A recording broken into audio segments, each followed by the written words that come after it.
Praise the Lord. அருமையான கர்த்தருடைய பிள்ளைகளே, இந்த வேளையில் ஆண்டவராகிய இயேசு கிறிஸ்து உங்களுக்கு ஒரு வார்த்தையை சொல்லி கற்றுக் கொடுக்கிறார். அந்த வார்த்தை என்னவென்று பார்க்கும்போது, இந்த நாட்களில் நமக்கு ஆசீர்வாதம் இல்லாமல் இருக்கிறது.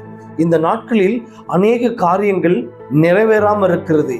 ஏன் நிறைவேறவில்லை, ஏன் ஆசீர்வதிக்கப்பட முடியவில்லை என்று பார்க்கும் பொழுது, நாம் கர்த்தருடைய வார்த்தைக்கு கீழ்ப்படுகிறதில்லை.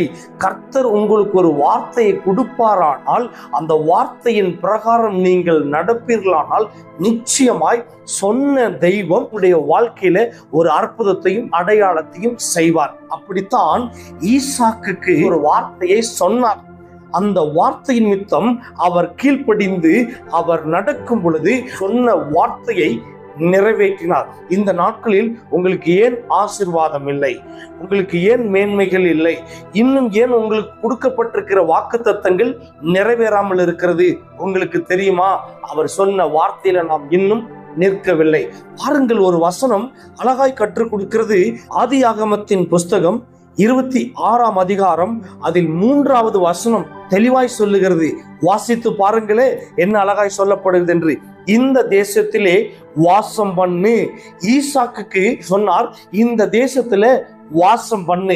இன்னைக்கு உங்களை பார்த்து இந்த கம்பெனியில வேலை செய், இந்த இடத்துல ஊழியம் செய், இந்த தேசத்துல ஊழியம் செய், இந்த இடத்துல நீ இரு, இந்த இடத்துக்கு போ, இந்த இடத்துக்கு போகாதுன்னு உங்களுக்கு ஒரு வார்த்தையை அவர் கட்டளையாய் சொல்லியிருப்பார். ஆனால் அந்த வார்த்தையின் பிரகாரம் நீங்கள் நடப்பீர்களானால், வார்த்தையின் பிரகாரம் நடந்தால் என்ன தெரியுமா நடக்கும்? வாசித்து பாருங்களே. இந்த தேசத்திலே வாசம் பண்ணு, நான் உன்னோட கூட இருந்து உன்னை ஆசீர்வதிப்பேன். அதாவது அவருடைய வார்த்தைக்கு நீங்கள் கீழ்ப்படிந்து அவர் சொல்லுகிற வழியிலே நீங்கள் கிரயமாய் நடப்பீர்களானால், அவர் என்ன சொல்லுகிறார் பாருங்க.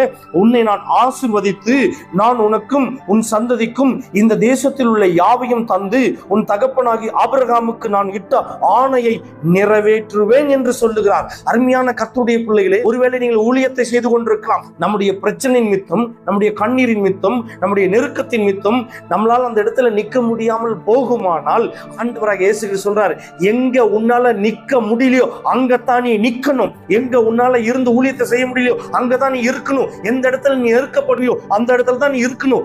நீ நெருக்கப்படுகிற இடத்துல நீ இருப்பாயானால், நிச்சயமாய் கர்த்தர் வாக்கு கொடுத்தவர் உன் மேல வைத்த தரிசனத்தை அவர் நிறைவேற்றிவே தீர்வார். என்ன அழகாய் சொல்லப்படுகிறது பாருங்க இந்த வசனம்.